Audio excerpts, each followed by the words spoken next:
가요?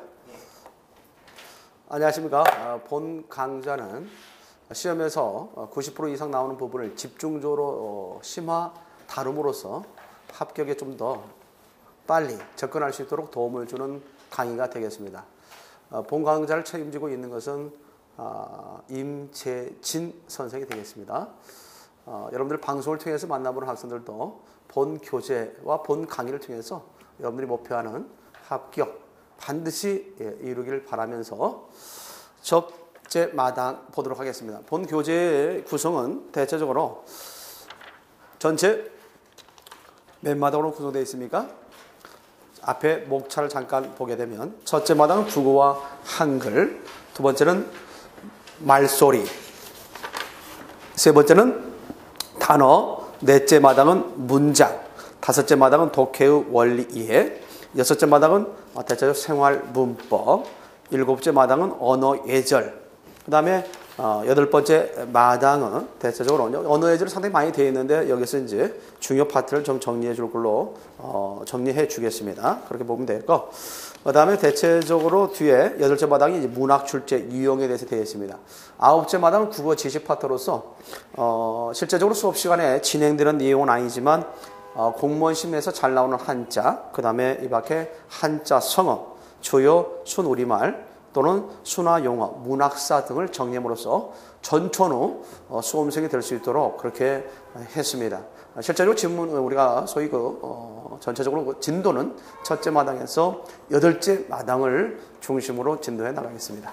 보통 시험에 있어서 여러분들 다 알고 있는 것처럼 시험은 주로 어문 규정, 어법의 문제에 관련돼서 대체적으로 30% 내지 40%가 언급되고, 이 밖에 비문학이 또한 30% 내지 40%, 거기에 문학과 기타 합쳐서 약 10% 내지 20% 정도가 시험 문제 출제되고 있습니다.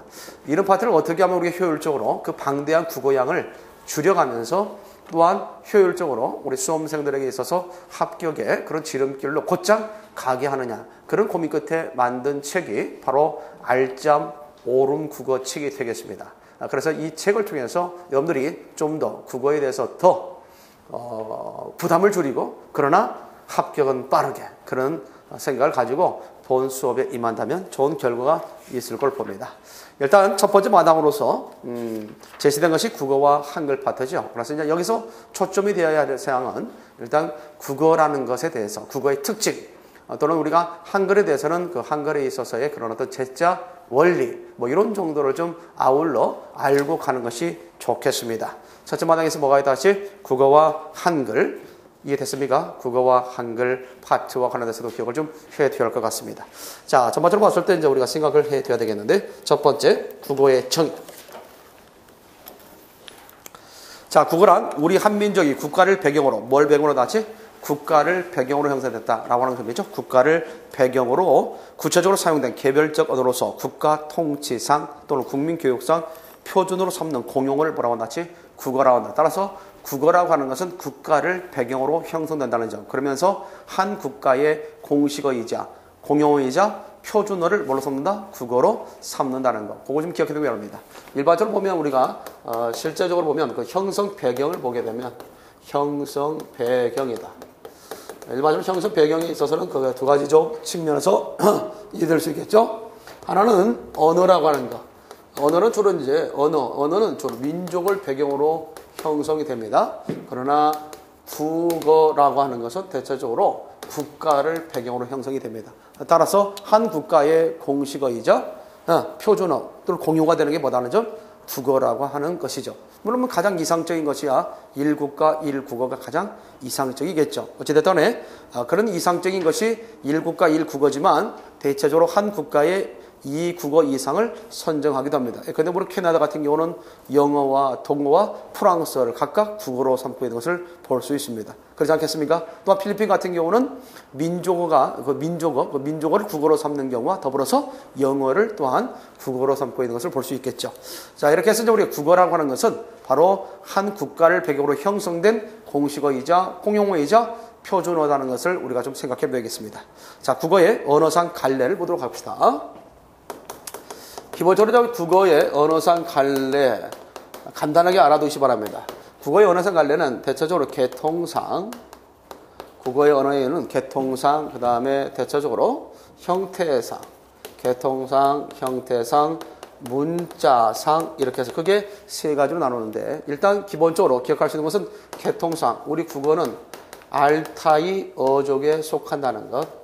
따라서 이 세계에 많은 민족을 배경으로 형성된 언어들이 있을 거 아닙니까? 그 언어들 가운데 공통점을 갖다가 추출해서 뭘 추출해서? 공통점을 추출해서 생각해 보니까 대체적으로 알타이 어족이라는 것으로 묶을 수 있더라는 얘기죠. 아십니까? 그 알타이 어족에는 어떤 언어들이 있습니까? 여러분 교재에 있다시피 한국어, 몽고어, 만주어, 일본어, 터키어 등이 전부 다 알타이 어족에 속한다는 것. 가장 그래서 기본적으로 시험문제 출제되는 것이 뭐냐면 다음 중 알타이 어족에 속하지 않는 것은, 알타이 어족에 속하는 것은 뭐 이런 식문제 나올 수 있겠죠. 그렇게 해서 해결할 수 있어야 되겠고, 형태상 우리 국어는 어디에 속하느냐? 첨가어에 속한다. 뭐에 속한다는 점? 첨가어. 따라서 첨가라는 것은 뭐냐면 문법적인 그런 관계를 나타내는 형태소가 있어서 그 형태소를 결합시켜 줌으로써 문법적 관계를 드러내는 겁니다. 따라서 우리 국어는 문법 형태로서 뭐가 발달되느냐? 조사와 어미가 발달됐다. 따라서 조사와 어미가 발달됐다는 것은 우리 국어가 형태상 뭐라는 것을 얘기한다? 첨가어라는 것을 이야기하게 된다라는 겁니다. 자, 이 밖에 우리 문자상이 있습니다. 문자상, 이 지구상의 문자는 크게 두 종류가 있습니다. 뜻으로서 나타내는 표의 문자와 소리로서 나타내는 표음 문자가 있는데 우리 국어는 표음 문자에 속한다는 거죠. 표음 문자이자 또한 하나의 모음으로서 하나의 소리를 갖다 이룰 수 있다는 점에서 단음 문자이자 또한 자음과 모음으로 분리되는 글자, 그래서 뭐라고 할 수 있다? 음음 문자 또는 소리를 갖다가 소리를 이루고 있는 구성 요소를 갖고 있다 해서 음소 문자. 그래서 이제 우리 국어 같은 경우에 있어서는 이렇게 간단하게 알아두기 바랍니다. 계통상 알타이 어족에 속하고 형태상 뭐 다시죠? 첨가어, 문자상 뭐에 속한다는 점? 표음 문자. 표음 문자이자 무슨 문자? 단음 문자, 음음 문자, 음소 문자라고 한다는 점 잊지 말고 알아둬야 됩니다. 알겠습니까? 이런 것들이 이제 중심이 돼서 시험 문제 나올 수 있겠다. 자, 이렇게 해서 기본적으로 우리 국어는 이와 같이 언어상 갈래로서 이러이러한 부류에 속한다는 것. 그래서 무엇을 물어볼 때, 국어의 특징을 물어볼 때 이런 부분에 대해서 언급이 될 수 있다는 거죠. 이 되겠습니까? 그래서 여러분들 교재 4페이지로 잠깐 넘어가자. 국어의 특징.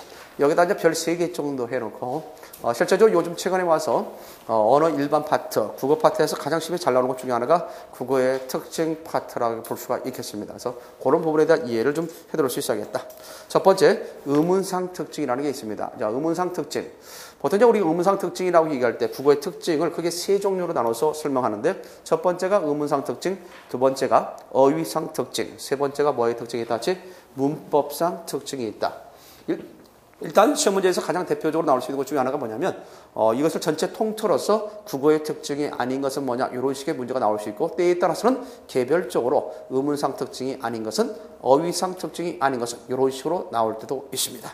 자, 일단 이제 의문상 특징은 관련해서 뭐냐? 일단 의문상 특징은 우리 국어의 특징 가운데 의문상 특징에 대한 문제가 나오면 일단 자음과 모음에 관련된 내용, 자음과 모음에 관련된 내용이 나오면 대체로 의문상 특징이다 생각하면 돼요. 자, 무엇과 무엇에 관련된 내용?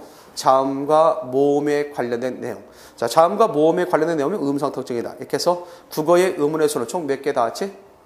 국어의 의문서 총 몇 개 다 같이? 19개. 모음 몇 개? 21개. 뭐와 관련된 내용입니까? 자음과 모음에 관련된 내용이죠. 전체 40개라는 것. 이 밖에 국어의 자음은 애사소리, 된소리, 거선소리 관계를 갖는다. 밑줄짝 애사소리, 된소리, 거선소리. 이것도 역시 보면 자음에 관련된 내용이거든요.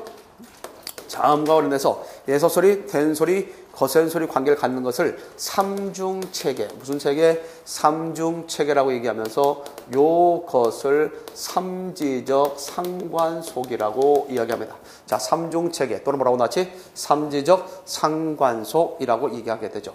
그래서 우리 국어 가운데 이렇게 예사소리에 대해서 예사소리가 있다. 그 다음에 된소리가 있다. 그 다음에 거센 소리가 있다. 이렇게 해서 그게 몇 가지 다 같이? 3가지가 있는데 이 3가지 관련해서 보게 되면 일단 기억이 있다. 기억에 대해서 된소리가 뭐죠? 다 같이? 싼 기억이 있다. 거센 소리는 뭐가 될까요? 키읔이 있죠. 그러죠? 또한 이것에 대해서 또한 디귿이 있습니다. 디귿에 대해서 쌍디귿이 있고 티읕이 있고 비읍에 대해서 쌍비읍이 있고 피읍이 있고 지읒에 대해서 쌍지읒이 있고 뭐가 있다? 치읒이 있다. 이와 같은 것을 이야기하는 거죠. 이해됐습니까? 잘못됐다. 그래서 예사소리에 대해서 뭐가 있고 다치 된 소리가 있고 그다음 무슨 소리가 있다는 점? 거센 소리가 있다. 이와 같은 관계를 무슨 체계라고 한다? 삼중체계. 다 같이 시작. 삼중체계. 그래서 우리 국어에서 이런 삼중체계를 갖는 자음 몇 개가 있다는 점? 다 같이 그 소리로 4개가 있다. 몇 개? 기역, 디귿, 비읍, 지읒. 이렇게 해서 삼지적 삼관속 삼중체계라고 얘기한다는 거 기억을 해두겠습니다. 자, 세 번째. 국어의 자음 중에는 마찰음 수가 상당히 적다. 우리 국어는 마찰음이 적어요. 나중에 의문체계 할 때 다시 한번 생각하겠지만 우리 국어에 마찰음에는 시옷, 그 다음에 쌍시옷, 히읗 이렇게 해서 3개뿐이 없습니다. 그러므로 다른 언어에 비해서 우리 국어는 마찰음이 상대적으로 적다라고 하는 것도 기억을 좀 해두기 바랍니다. 자, 그리고 마찰음이 적으니까 돼요. 좀 발음할 때 좀 더 편하겠죠. 노력을 덜 들이고 발음하는 그런 측면이 있겠죠. 이 밖에 우리가 보게 되면 국어에 있어서 단어의 첫 소리에 자음군이 쓰일 수 없다. 이 자음군이 쓰일 수 없다는 것은 뭐냐면 두음법칙의 하나의 일환입니다. 두음법칙. 무슨 말이냐? 자음군이라는 것은 여기서 하나 기억해봐요. 우리가 쌍기역이다, 쌍디귿이다, 쌍비읍이다, 쌍시옷이다, 쌍지읒은 동일한 음을 반복한 거죠. 동일한 의무를 반복했기 때문에 이와 같은 것은 하나의 자음입니다. 아십니까? 자음군이라고 하지 않아요? 그래, 자음들이, 서로 다른 자음들이 모여진 것을 자음군이라고 그래. 그래서 우리 겹받침 같은 거 있잖아요. 근데 보게 되면 뭐, 리을, 미음이랄지, 비읍, 시읍이랄지, 니은, 히랄지, 리을, 티읕이랄지, 이런 것들이 있어 없어요? 있죠? 이런 것들. 서로 다른 자음들이 나란히 병치된 것을 뭐라고 한다? 자음군이라고 그래. 그러면 여러분들 알다시피 이러한 자음군은 받침에는 나올 수 있지만, 어디에 나올 수 있지만, 받침에는 나올 수 있지만 말 첫머리에 나올 수 있다 없다? 받침에는 나올 수 있지만 말 첫머리에 나올 수 없잖아. 그러죠. 그러므로 이러한 것들을 자음군이라고 할 때 이러한 자음군은 말 첫머리에 나오지 못한다. 이렇게 말 첫머리에 어떤 특정 자음이 오는 걸 꺼리는 것을 두음법칙이라고 그래. 뭐라고 나왔지? 두음법칙. 뒤에 가서 보겠습니다만 일단 4번째는 두음법칙에 대한 얘기고 5번째 역시 음절의 첫 소리에 음절이라는 것은 여기서 소리를 이야기합니다. 소리. 그래서 소리상 첫 소리에 니은, 니을 등이 오지 못한다. 니은과 뭐가 오지 못한다? 니을이 오지 못한다. 정리됐습니까? 자, 그래서 이와 같은 니을과 니을이 오지 못하는 것도 두음법칙이죠. 그런데 우리가 보게 되면 여자가 있다. 여자가 뭐가 되는 것 같이? 여자가 되는 것. 그 다음에 노인이 뭐가 되는 것 같이? 노인이 되는 것. 정리됐습니까? 이와 같은 것을 뭐라고 나왔지? 두음 법칙이라고 하죠. 따라서 4번과 5번은 뭐에 대한 이야기다? 두음 법칙에 대한 이야기만 알 수 있겠고. 자, 국어에는 무슨 현상이 있다는 점? 모음, 조화 현상이 있다는 점. 따라서 우리가 의문상 특징에 대한 이해도 해둘 수 있어야겠다. 정리됐습니까? 자, 국어의 특징 첫 번째. 뭐의 특징? 의문상 특징. 따라서 의문상 특징이 나오면 뭐가 나오면 주로 자음과 모음에 관련된 내용이 나오면 의문상 특징이다. 이렇게 보면 되겠습니다. 자, 어휘상 특징으로 가도록 하겠습니다. 어휘상 특징. 자, 어휘상 특징을 다른 말로 형태상 특징. 다 같이 형태상 특징으로 볼 수 있다. 그래서 표준 국어 대사전 표제어 중 외래어가 52.1%다. 그렇다면 여러분들 이 통계를 통해서 볼 때 우리 국어의 사전 속에 외래어가 많다, 고유어가 많다? 외래어가 많다는 거죠. 만약에 신문 가운데 우리 국어의 특징으로 잘못된 것은 뭐냐 그랬을 때 우리 국어 사전 속에 수록되어 있는 표제어 가운데 고유어가 많다는 말에 하면 틀리죠. 고유어가 많은 게 아니라 뭐가 많다? 외래어가 많다는 거 기억을 좀 해둘 수 있어야겠습니다. 그걸 좀 알고 있어야 되겠고, 두 번째, 색채음이 풍류를 즐기는 낙천적인 우리 민족의 정서적 특징이 반영된 감각어가 발달되었다. 뭐가 발달되었다? 감각어. 이 감각어는 뭐냐면 형용사를 얘기합니다. 뭘 얘기한다 같이? 형용사. 그래서 다음절에 형용사가 발달되었다. 큰 소리 시작. 다음절에 뭐가 발달됐다? 형용사가 발달됐다는 거 기억을 해둬야 되겠습니다.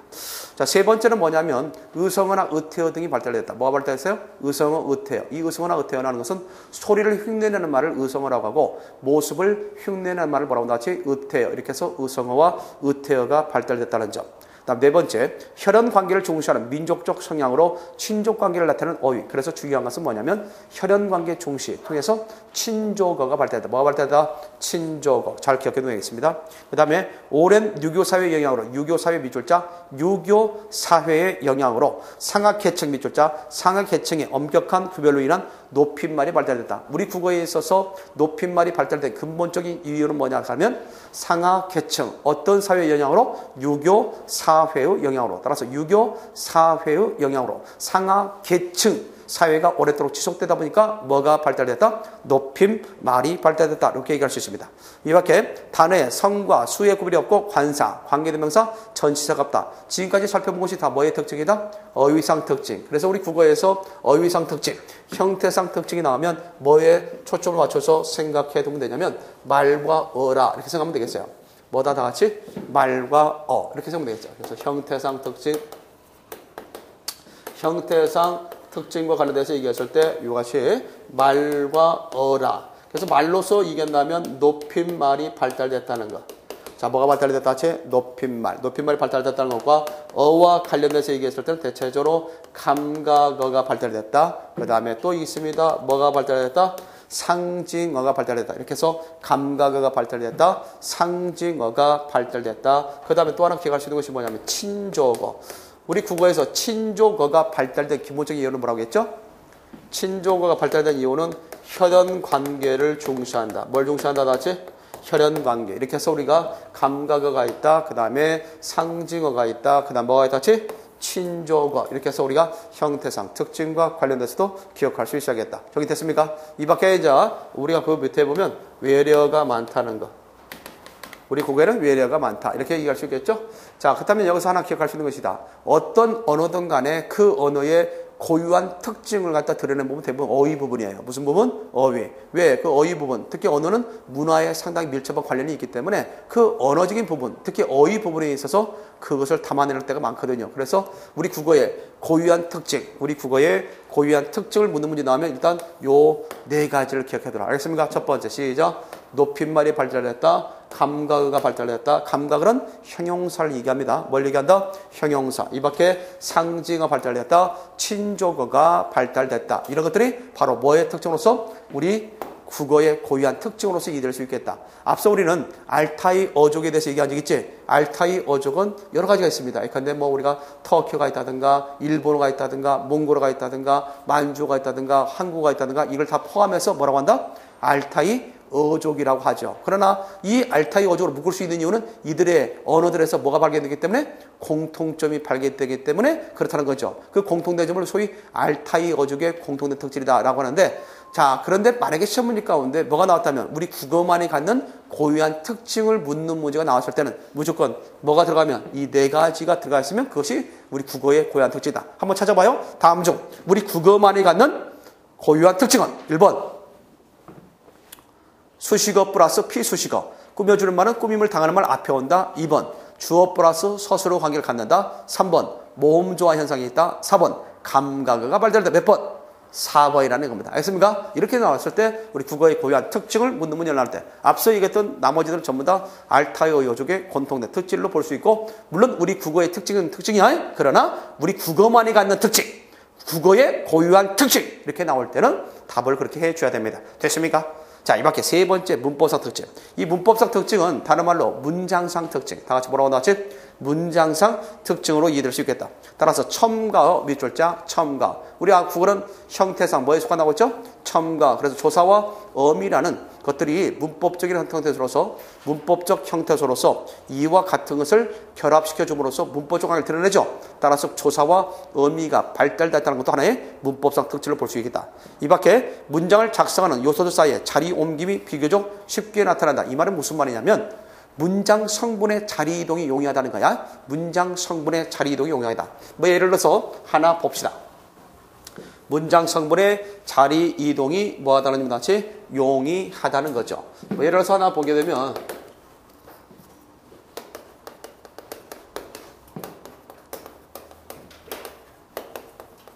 철수가 밥을 먹는다. 자, 철수가 뭘 먹는다 같이? 밥을 먹는다 할 때 이게 바로 문장 성분상 철수가가 뭐가 되고 같이? 주어가 되고, 밥을 갖다가 뭐가 되는 거야 같이? 목적어가 되고, 먹는다는 뭐가 된다 같이? 서술어가 되죠. 이렇게 해서 철수가 밥을 먹는다. 시작. 철수가 밥을 먹는다. 이렇게 해서 주어, 목적, 서술어인데 이와 같은 것들이 자리 이동이 상당히 용이하게 정의된다는 거죠. 예컨대 밥을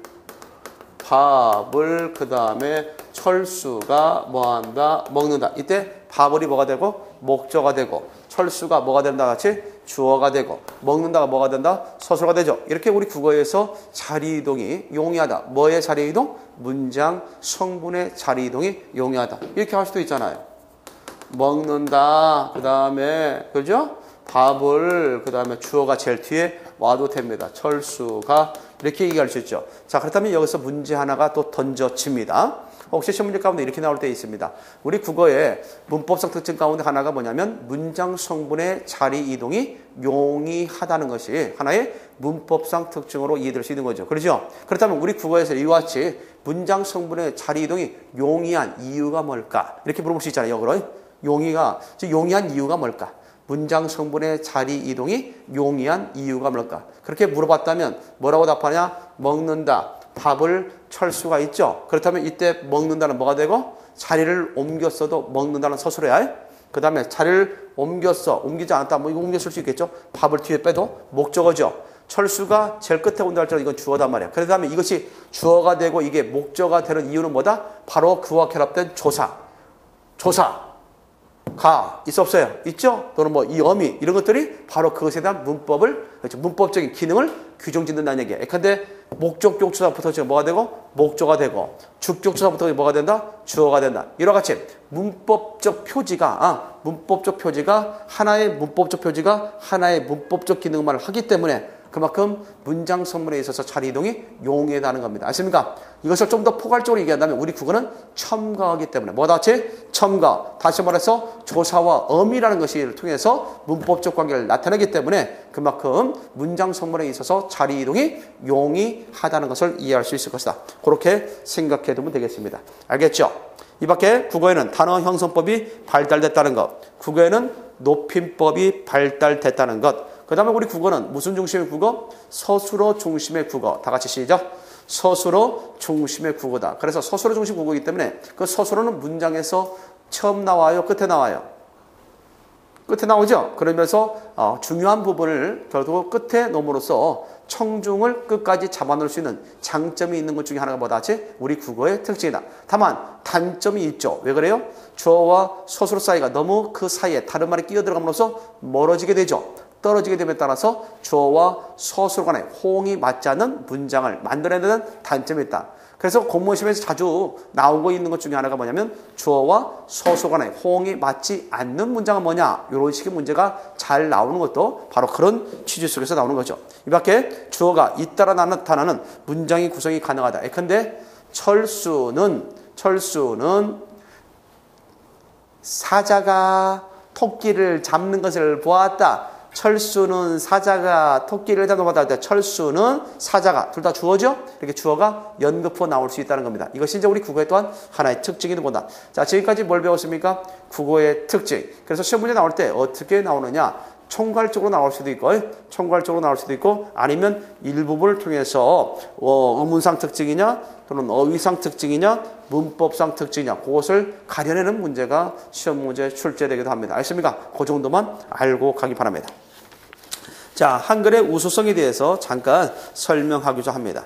자, 한글의 우수성에 대한 것들이죠. 요즘 최근에 와서 한글에 있어서의 우수성 내지 훈민정음의 제자 원리에 관련된 문제가 시험에 출제돼서 여기다가 제시를 했습니다. 자, 우리 한글의 우수성이라는 것을 통해서 한번 생각해 보면 뭐냐? 첫 번째, 독창적으로 새로운 문자를 만들었다. 아무래도 이 주변에 한자어를 줘서 한자를 많이 썼지 않습니까? 그런데 그것을 갖다가 배격하고 순수한 우리말을 표기할 수 있는 문자를 만들어냈다는 점, 이것이 독창적으로 새로운 문자를 만들었다는 것이고, 누가 언제 어떤 목적으로 만들었는지 정확하게 알려진 문자다. 아십니까? 그래서 우리가 보게 되면 뭐에 닿지? 누굽니까? 세종대왕이 언제 1443년 1443년이죠. 언제는 뭐와 관련되어 있다 닿지?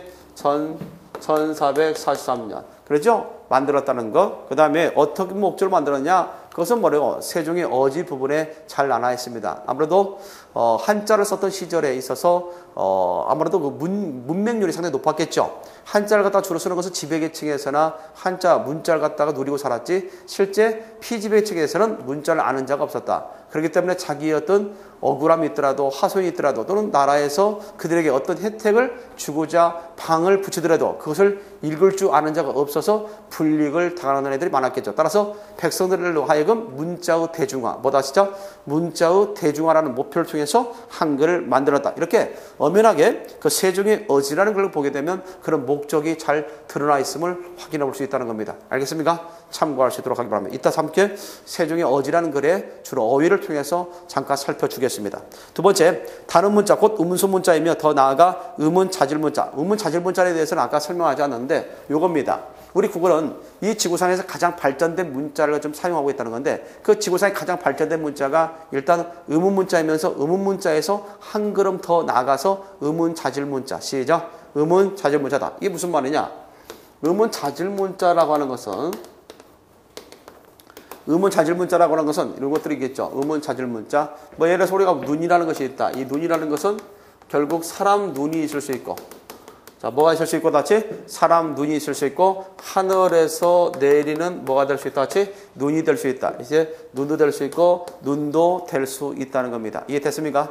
네. 자, 그렇다면 이때 눈과 이때 눈의 어떤 관계 속에서 살펴볼 수 있는 거 아니냐. 따라서 이때 눈 안자가 있다. 뭐가 있어요 같이? 눈 안자. 그럼 눈 안자는 뭐냐면 사람의 눈이고 이때는 뭐 내린 눈이죠. 그런데 이것을 우리는 눈에 눈이 들어갔다. 눈에 눈이 들어갔다 할 때, 자, 다시 한번 정리하면, 눈에 뭐가 들어갔다 하지? 눈이 들어갔다. 라고 들을 수 있죠? 그럴 때 뭐가 들어가요? 이때 이야기한 것은 앞에 눈과 뒷눈 가운데 뭐가 길게 되죠?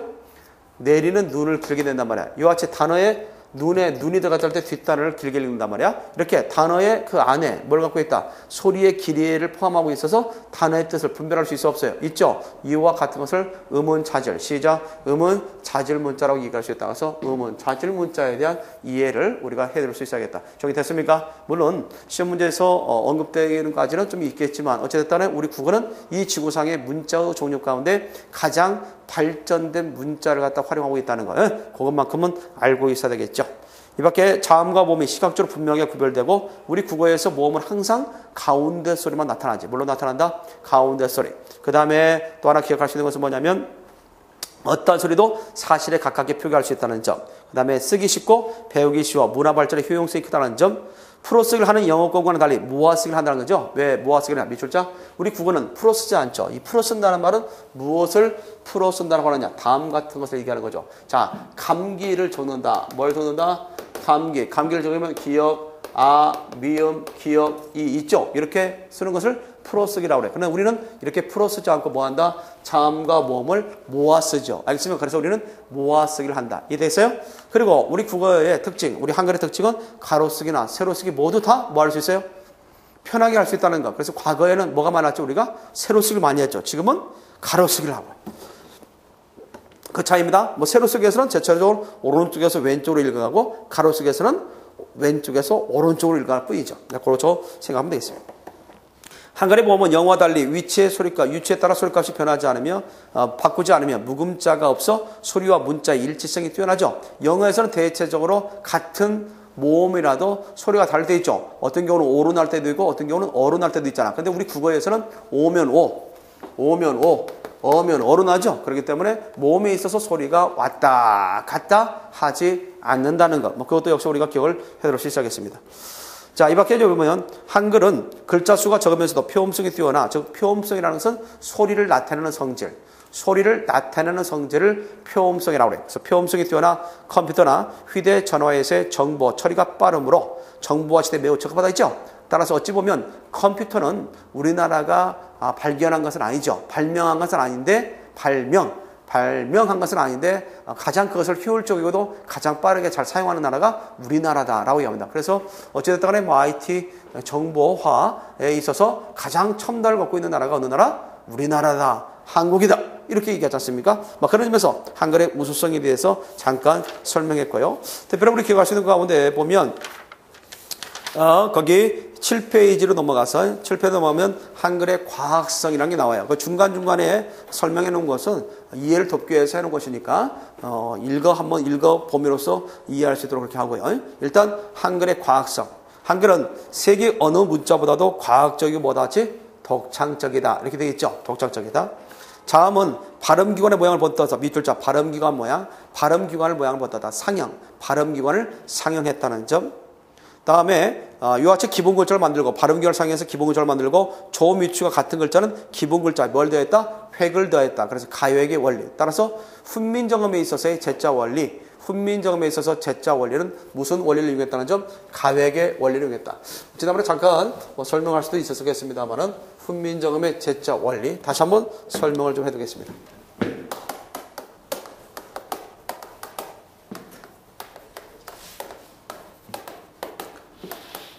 자, 훈민정음의 제자 원리라고 하는 것에 대해서 우리가 이해를 해드릴 수 있어야 하는데, 이제 일단 훈민정음 제자 원리는 뭐냐? 첫 번째, 초성자와 관련돼서 뭐다지? 초성자. 이 초성자는 자음에 관련된 내용입니다. 이때 초성자는 뭐에 관련된 내용? 자음에 관련된 내용이다. 이렇게 할 수 있어요. 그래서 훈민정음의 제자 원리, 초성자는 뭐에 관련된 내용이다? 자음에 관련된 내용이다. 그래서 대체로 자음은 사람의 발음 기관을 상해했다.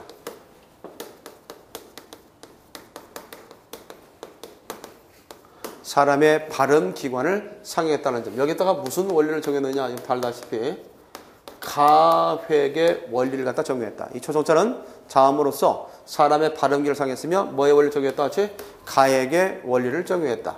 따라서 이런 사람의 발음기관을 상해해서 기본자 5자를 만들었는데 그 5자가 기역이죠. 그 다음에 니은이죠.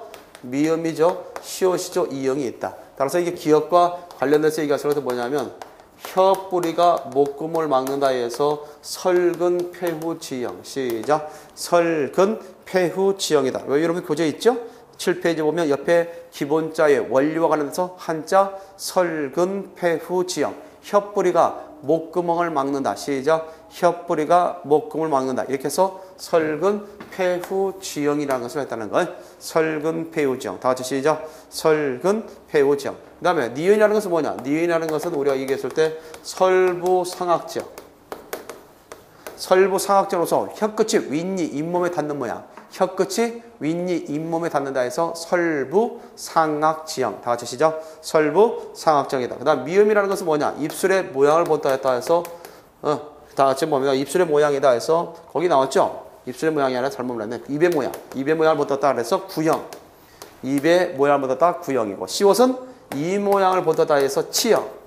그 다음에 이형은 목구멍 모양을 본다 해서 후형이라고 한다. 이렇게 해서 각각 사람의 발음기관을 상해서 몇 자를 만들었다는 점 기본자 5자. 그래서 2011년도 사회복지직 시험 12월 달에 있었습니다만은 그때 시험에 출제됐던 것 중에 하나가 뭐냐면 초성의 기본자로서 알맞게 짝지어진 것은 이런 식의 문제가 나왔죠. 그럴 때 초성의 기본자는 몇 자? 5자. 그 5자. 첫 번째 기역, 니은, 미음, 시옷, 이형. 기역은 설근, 폐우정. 혀뿌리가 목구멍을 맞는 형을 본떴다.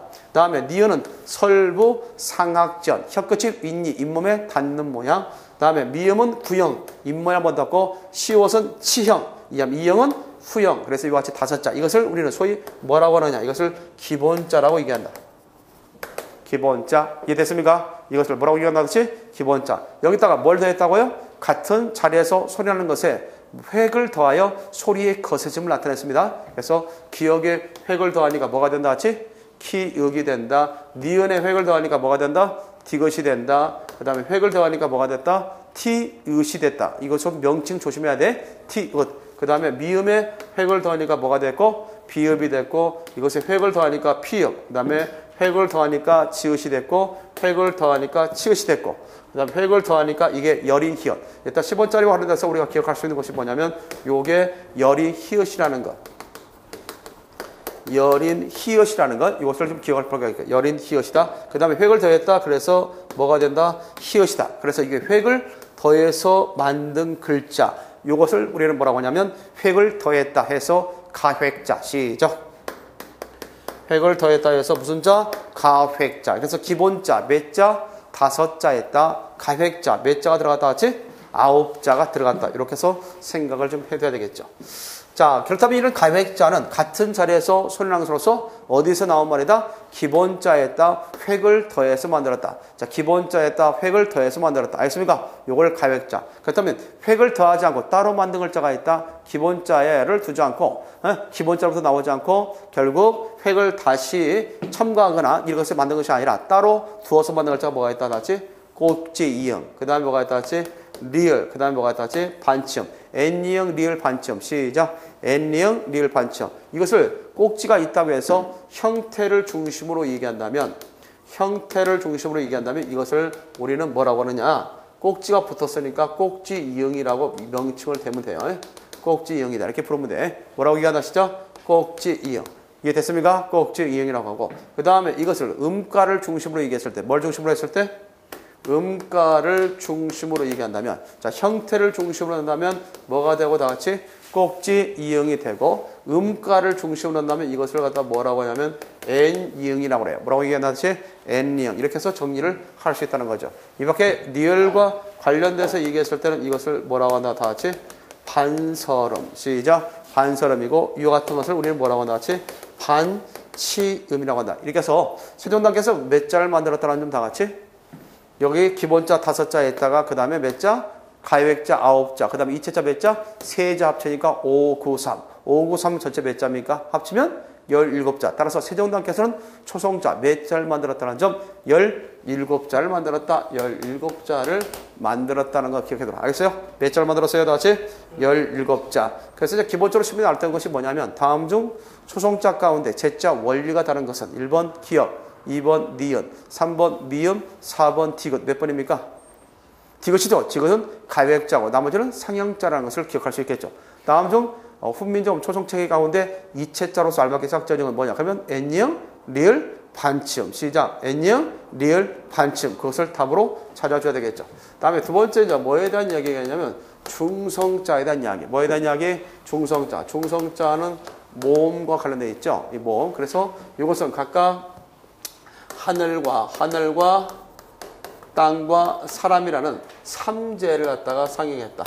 3재를 갖다가 상형했다. 이렇게 볼 수 있습니다. 우리가 3재로 볼 수 있는 하늘과 땅과 사람을 갖다 번떠서 만들었다. 알겠어요? 다 같이 시작. 하늘과 땅과 뭘 번떠서 만들었다? 사람을 번떠서 만들었다. 이것을 중성자입니다. 그래서 옛날 사람들은 하늘을 어떻게 생각했죠? 둥글다고 생각했다. 그래서 옛날 사람도 하늘을 둥글다고 생각했고, 땅은 뭐하다고 생각했다?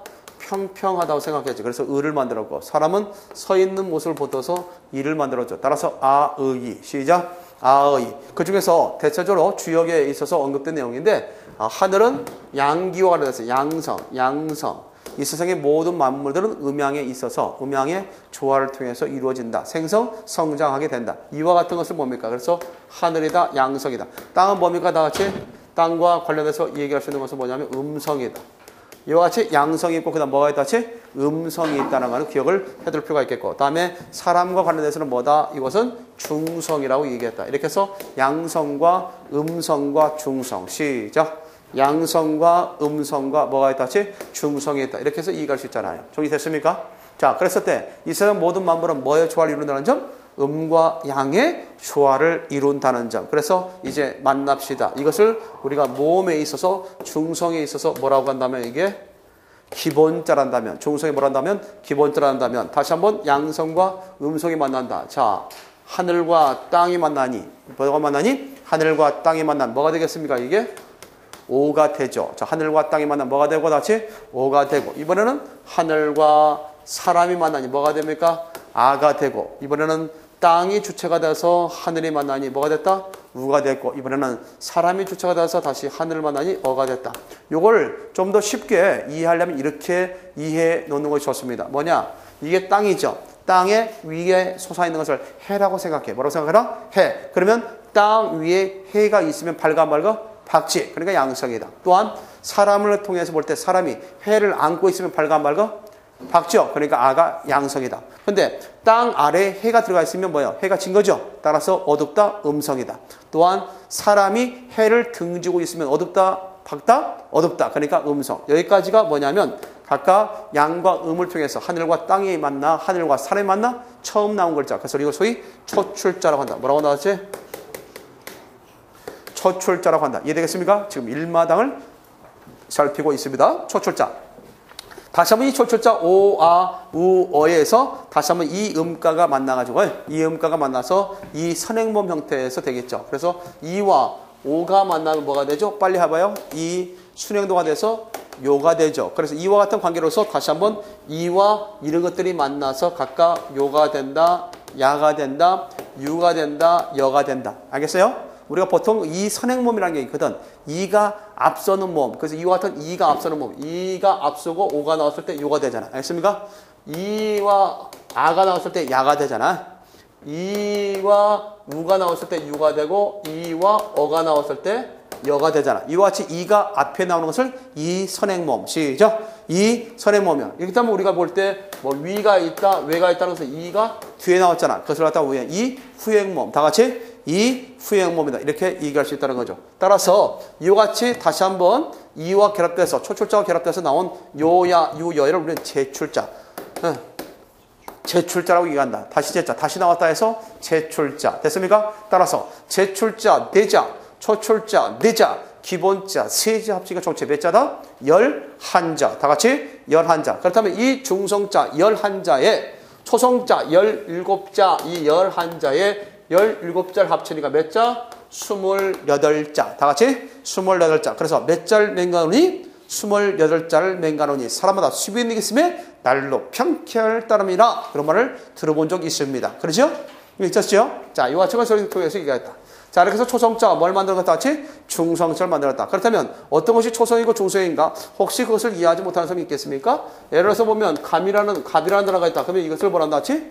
말 첫머리수를 초성, 가운데 수를 갖다 뭐라 한다? 중성, 받침을 뭐라 그래? 종성이라고 얘기하는 거야. 그렇다면 지금까지 뭐에 대한 얘기를 했다?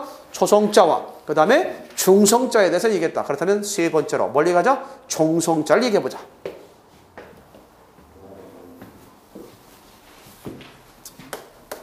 자, 종성의 제자 원리는 뭐냐? 자, 우리 국어에서 종성의 제자 원리는 종성은 따로 만들었다, 만들지 않았다? 따로 만들지 않았습니다. 따로 만들지 않고 무엇을 가져다 썼느냐?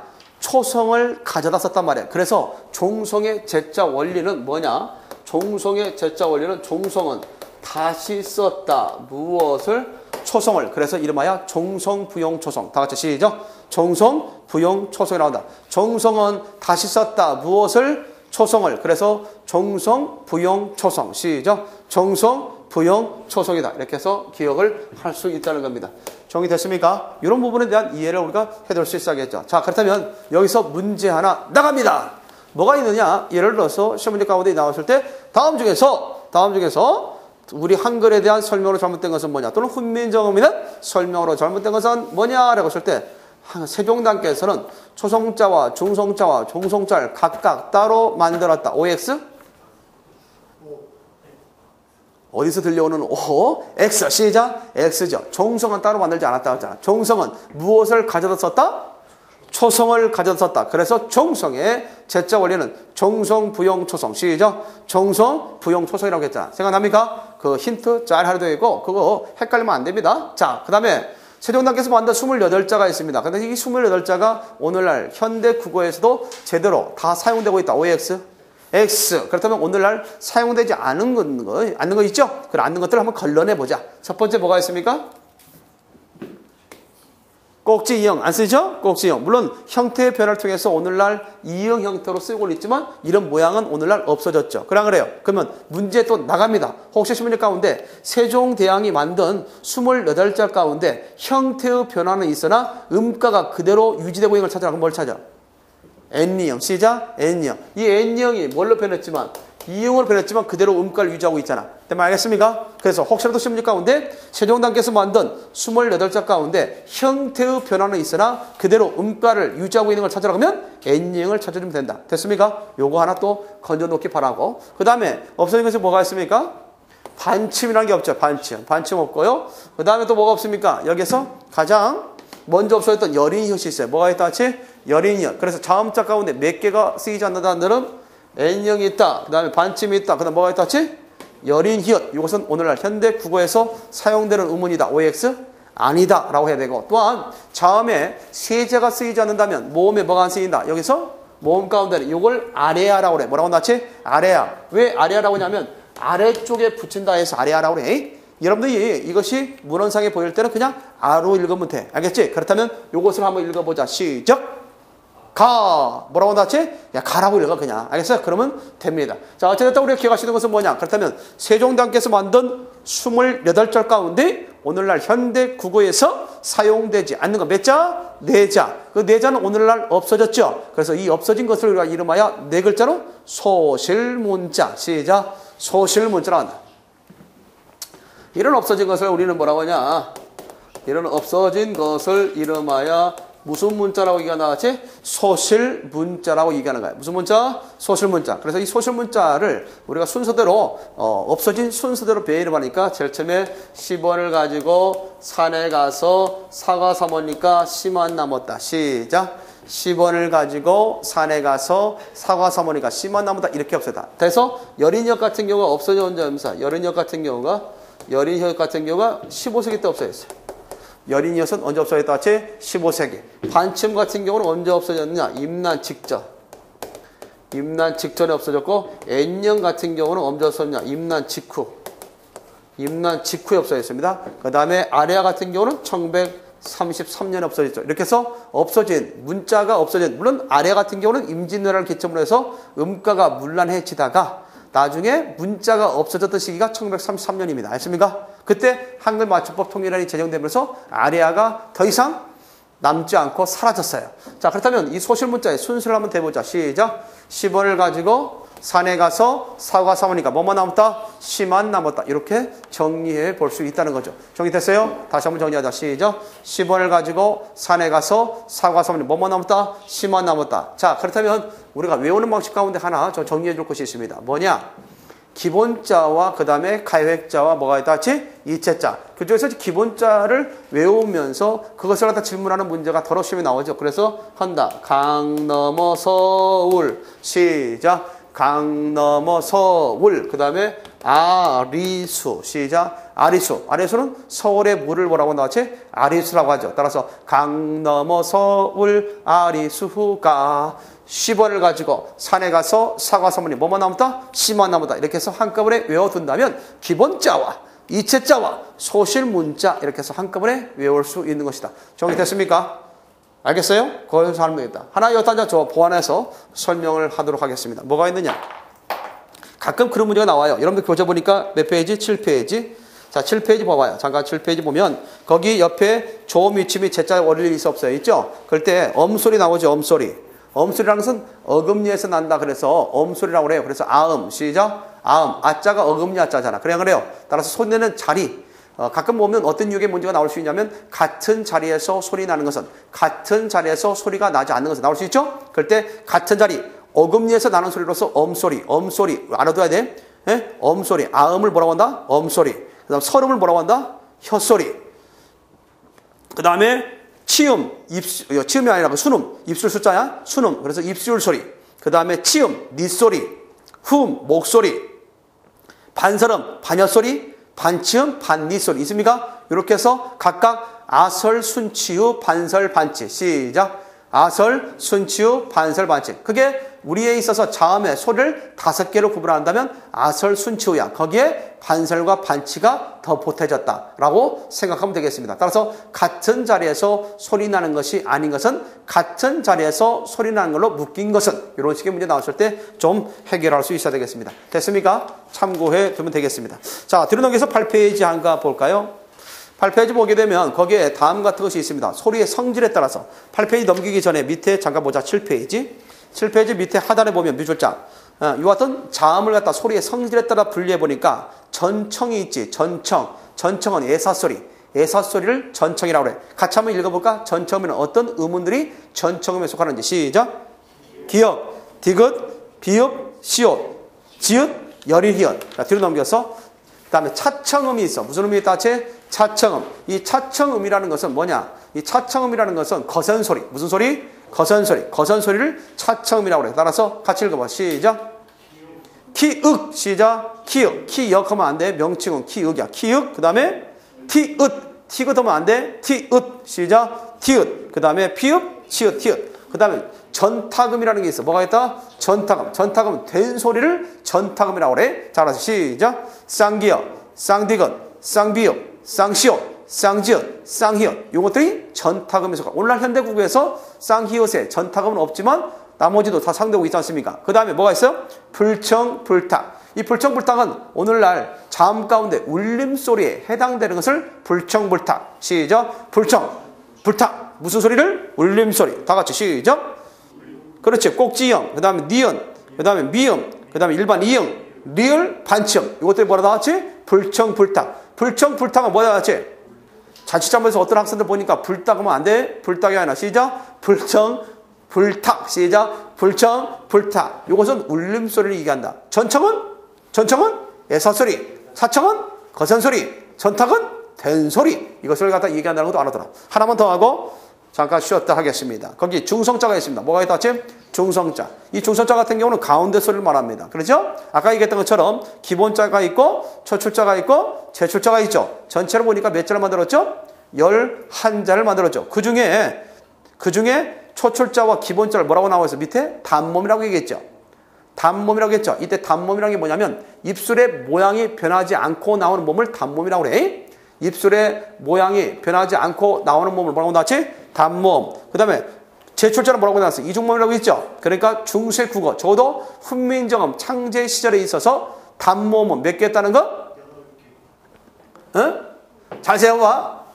7개. 시작. 7개지. 기본자 3자에다가 초출자 4자 합치니까 7개 아니야. 7개 했다는 거 이해할 수 있겠습니까? 이것을 알아둘 필요가 있습니다. 또 하나 물어봅시다. 여러분들 문제 하나 던집니다. 시험에 나왔을 때 다음 중에서 훈민정음에 대한 설명으로 잘못된 것은 뭐냐 그랬을 때 세종대왕께서 만든 28자 가운데 28음운 가운데 28음운 가운데 오늘날 현대국에서 사용되지 않는 음운은 자음의 4개이다. OX.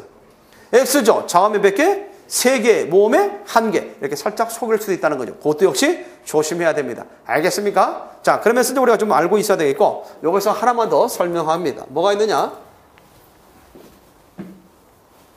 최근에 신문제 출제가 됐습니다만은,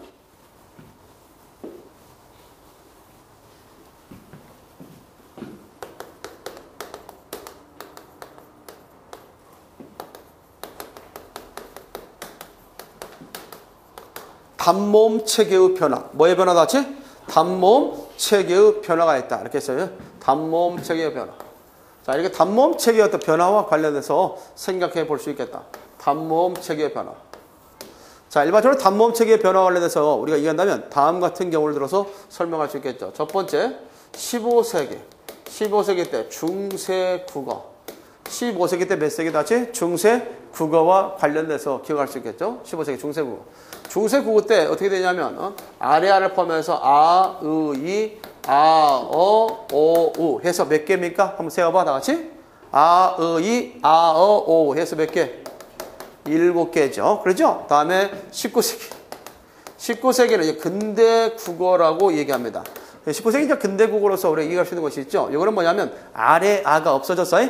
아래 아가 없어지고 으, 이, 아, 어, 오, 우 여기다가 2개가 추가돼. 예와 예. 다 같이 시작. 예와 예가 추가됐다. 그래서 예와 예가 추가됐다는 점 기억해둬요. 자, 그 다음에 현대국어는 20세기. 20세기에 있어서 현대국어. 자, 현대국어에 있어서 20세기는 뭐냐면 으, 이, 아, 어, 오, 우, 예, 예에다가 또 뭐가 추가되냐면 외와 위가 추가됐다. 뭐가 추가됐다 하지? 외나 위. 그래서 오늘날 현대 국어에 있어서 단모음의 숫자는 총 몇 개? 10개. 시작. 10개. 근대고 몇 개? 8개. 중세고는 7개. 그래서 7개. 그 다음에 근대고 8개. 현대고는 10개다. 정리됐습니까? 자, 그렇다면 우리가 얘기했을 때 중세국어에 있어서 단모음은 7개를 제외한 나머지는 무슨 모음이라고 볼 수 있다? 이중모음이라고 볼 수 있습니다. 이중모음이고 현대국어에서 10개를 제외한 모음은 다 무슨 모음이다? 이중모음이다 라고 볼 수 있습니다. 자, 여기서 문제 하나 나갑니다. 알겠습니까? 자, 그렇다면 시험에 출제됐던 것이죠. 다음 중에서 예, 왜, 위는 중세국어에 비해서 현대 국어에 와서 음가의 변화가 있다. 있으면 O, 없으면 X입니다. 시작. 왜 위는 중세 국어에 비해 현대 국어에 와서 음가의 변화가 있다. 있으면 O, 없으면 X입니다. 금방 설명했잖아. 다시 한번 잘 설명해봐. 설명해보가 아니라 잘 들어봐. 자, 중세 국어에 있어서 단모 몇 개? 7개. 이 7개를 제한 나머지는 무슨 모음?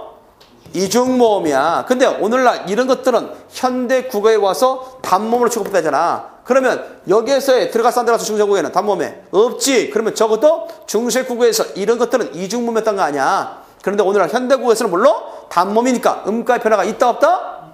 있다라고 해야지. 그게 문제였습니다. 알습니까? 거기에 시험에 나왔었죠.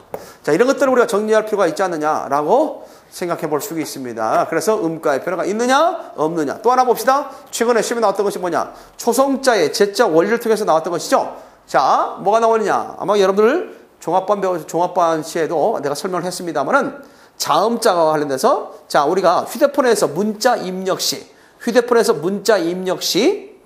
훈민정음의 제자 원리 가운데 가회계 방식을 적용하고 있는 예로 알맞은 거. 이게 지금 나왔죠?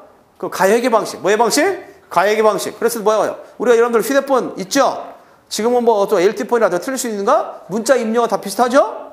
그렇잖아. 그랬을 때 우리가 어떻게 됩니까? 기억에다가 획을 더하여 키우게 되잖아. 그렇지? 이게 바로 뭐냐면 휴대폰 사용 시 문자 입력 시 훈민정음의 제자 원리 가운데 가회계 방식을 적용하고 있는 예죠.